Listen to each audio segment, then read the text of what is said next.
हरे कृष्णा। राधे राधे। कृष्ण दासी के चैनल में आप सभी प्यारे प्यारे बिहार जी के भक्तों का स्वागत है। और आप सब कैसे हो? कान्हा जी की कृपा से आप सब ठीक होंगे। तो आज मैं कार्तिक मास का 19वां अध्याय सुनाने जा रही हूँ। वीडियो पसंद आ जाए तो लाइक शेयर एंड कमेंट जरूर से करना।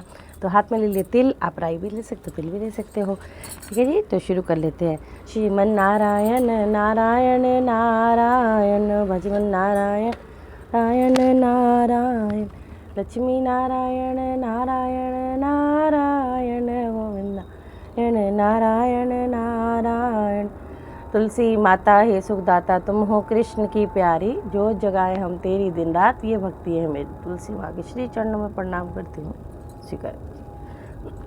चलिए जी, कथा शुरू करते हैं।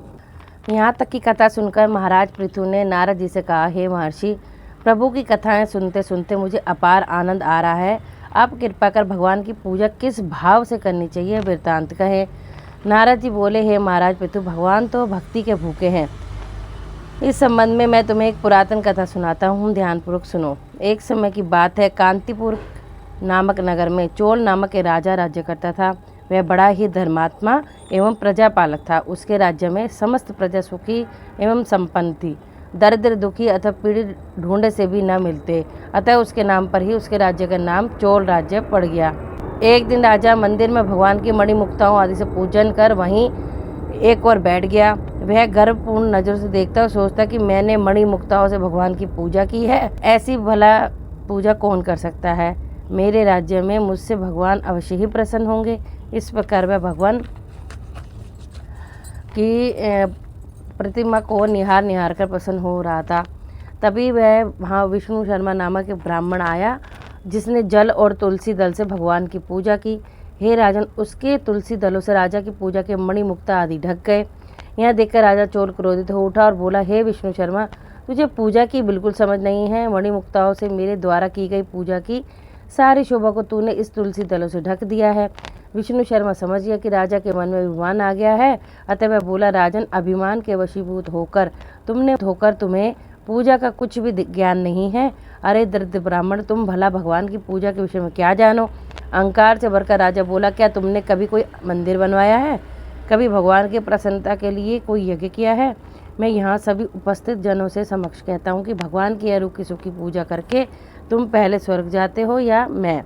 इतना कहकर राजा ने गुंगल ऋषि को बुलाकर एक बड़ा विशाल यज्ञ आरंभ कर दिया और साथ ही ब्राह्मण को धन धान्य एवं गो वस्त्र आदि दान करने लगा।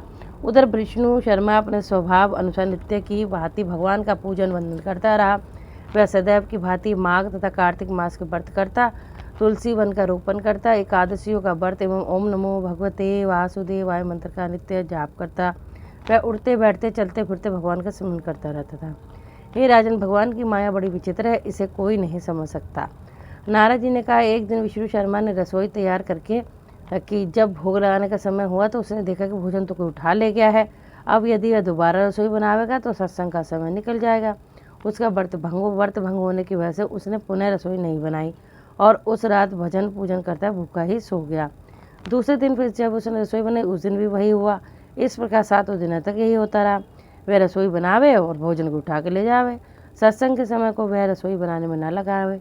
7 दिन बीतते बीतते वह भूख से विकल हो बड़ा ही दुर्बल हो गया, किंतु उसने नियम भंग ना किया।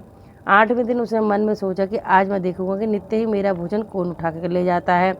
8वें दिन उसने भोजन तैयार किया और एक स्थान पर जाकर छिपकर बैठ गया। थोड़ी देर में उसने एक दीनहीन, दुर्बल और अस्थि पंजर जैसे एक चंडाल को आते देखा। वह आया और भोजन उठाकर चलने लगा। उसकी दशा देखकर विष्णु शर्मा का हृदय द्रवित हो उठा।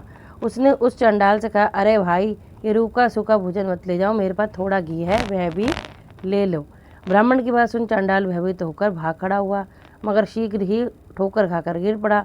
तब तक विष्णु शर्मा भी उसके समीप पहुंच गया और अपने गमछे से उस पर हवा करने लगा। थोड़ी देर बाद उसने देखा कि चंडाल की जगह शंख चक्र पद्म गदा एवं वनमालाधारी भगवान विष्णु स्वयं वहाँ लेटे हुए हैं। उसी क्षण विष्णु शर्मा ने उनके चरणों में गिरकर नमस्कार किया। तभी रुद्रादि देवता भी वहाँ उपस्थित होकर वेद मंत्र से उसका पूजन किया।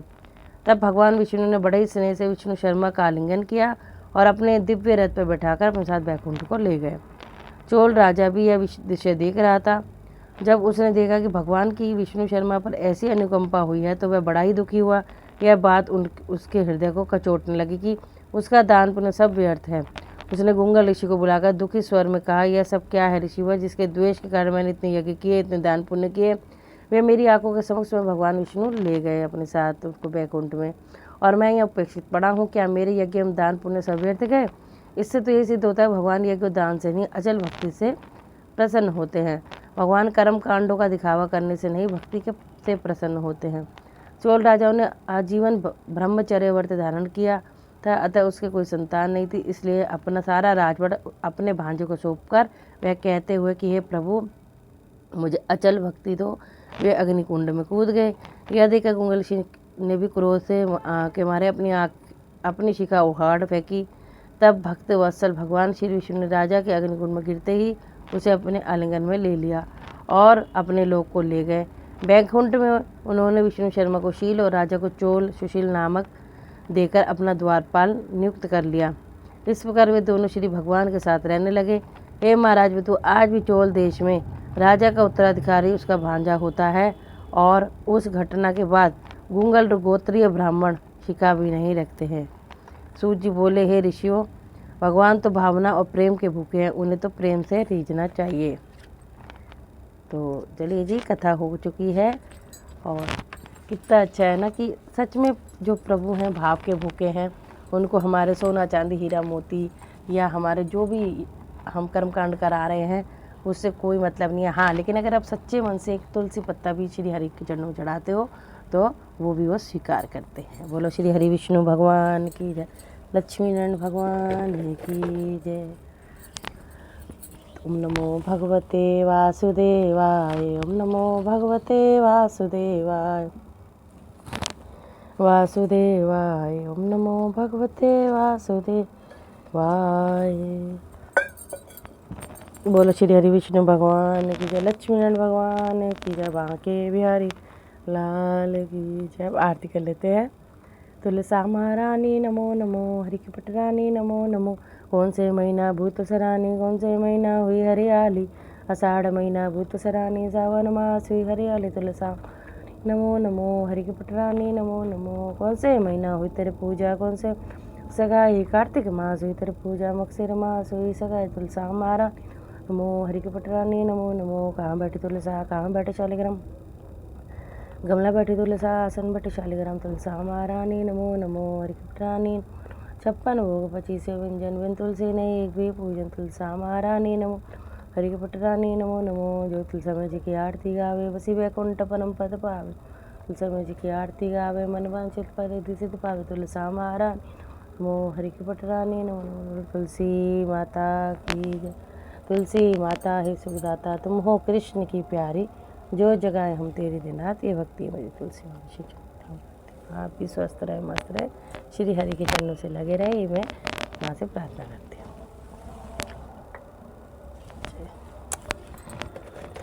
तो अच्छी लगी वीडियो तो शेयर भी करना। राधे राधे सभी को।